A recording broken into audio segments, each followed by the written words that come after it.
let's say the tax cuts are pushed off much later, would you be worried then? Yes, I want them put in place. We need to grow this economy. If we don't get growth, we're stunted. We're done. Nunes recuses himself from the investigation, and they let this guy, Adam Schiff, mouth off every hour on the hour. It's crazy the way they cave. Are you optimistic that this will, and the back and forth just among Republicans, will cease and they'll get it done? There's no question in my mind, if they don't pass the tax bill and they don't get rid of the Obamacare, they're not going to be in office anymore. All right, a couple of big financial heavyweights who are saying, you know, now is the time for Republicans to band together, stick to this script when it comes to tax cuts, and make sure they get them through and quit caving. Now, that was all before this latest budget agreement that some have criticized Republicans for caving on, even though they have the numbers. There are a lot of reasons for that and a lot of things just to try to make sure that this wouldn't come up as an issue.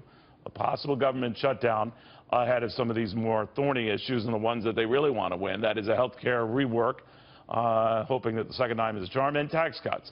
To that end, the president is on the wires right now in an interview that's coming to us from Bloomberg. That he is willing to wheel and deal, that his initial offer that was outlined last week in that blueprint for tax cuts is a starting point. It's not an ending point. That's stating kind of the obvious there. But that he would be open to a hike in the federal gas tax here, presumably to fund infrastructure, if not to compensate for those tax cuts. But this on top of the concessions the president and Republicans seem to make in that budget deal to keep the government going through the end of the fiscal year has some wondering whether he's giving up, and Republicans in general are giving away too much. Let's talk to a banking giant in his own right, the former BB&T Chairman and CEO John Allison. John, you've heard that rap that Republicans aren't acting as if they run the city, which they do. They keep settling, which lately they do. What do you make of it? Yeah, and Neil, I think it's a problem, and I think it comes from President Trump being a deal maker, and he's trying to calculate one deal after the other, which may, in the long term, be a good strategy, but it certainly creates a lot of ambiguity. And, you know, he got elected selling growth based on tax cuts and significant deregulation, and I do think he has to deliver on that relatively soon, or he's going to have a very difficult time executing any of his strategy. You know, similarly, he has been in this interview with Bloomberg talking about the possibility of breaking up the banks. What do you make of that? You know, that they've gotten too big to fail. You've heard that rap again, and that maybe the only way to do it is to get them back to what they were before. Separate investment banking from traditional banking. Bring them down to size so that you don't have these massive banks when they're teetering in the future. You know, no one wants to let teeter.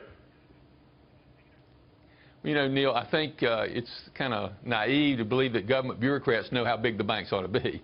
I do think the banks, many banks, well, not many, a handful of banks are bigger than they would be in a market economy because they've been helped by the government. Citigroup has failed 3 times in my career and been bailed out. They wouldn't be big if they hadn't been bailed out. But there's a much better solution.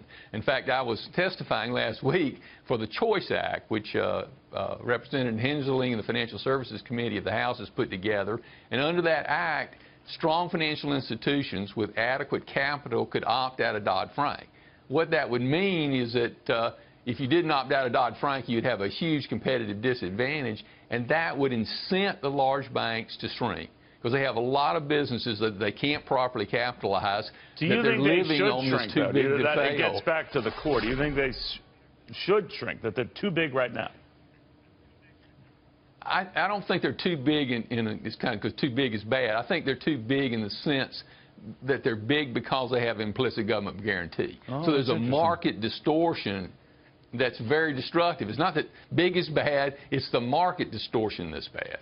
That's very well put. That's a good way to look at it. John Allison, the former BB&T Chairman and CEO, widely respected banker in his own right.